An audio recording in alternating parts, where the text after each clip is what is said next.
Nahikai ke jungi ke belasyak penduk kam oleh masyarakat atau BD bikin contractual appointment. Ki ke jing siap penduk jeng gini ki nahikai hateleng juga sikit belah kot di paras pak ngut. Nak kadau jong ka jing sim kerki jong masyarakat ya takarai ban penduk contractual sijas kelong ke bangilai persyak kon naduk kon undang ban penduk haduk ni isi. Kay gibangi kalong panalo ba pila penduk haduk ni isi pada dihajar di sekolah di pakin hikai mdon haga ba muta ki dontang ki kena sekolah sudah bat tenteng dontang iwe na hikai bahasa kri ya palat di sausan tu di kelas.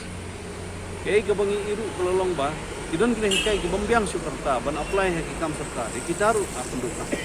Idon kena hikai ki ba je tu ki hami kalong begide ki ba anar ba di kitaru musim lama ba di kiru la wing naka service.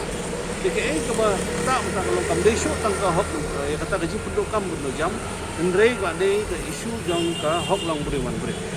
Haka ba ka trum ka constitution di India yang right to life. Kalau tinggal ka hok ban im ke jong gaji im. Ndrei da kamu pathat kan san tu ya ka jing kamai jepo jong ni kena hikai ke bala agi di sekri ke babun bersen. Aso ba lo gaji ro ya hok lang beri wan beri. But kabak sarkar kadang lek kuluk sa ding isi. Tingiwan berpau ya kajing kersian jungi gini nang kai. Agak beradab ngai kersian. Man ikirman mah gini kita segi nang era biang gini isu. Nam ta juki nomor ki.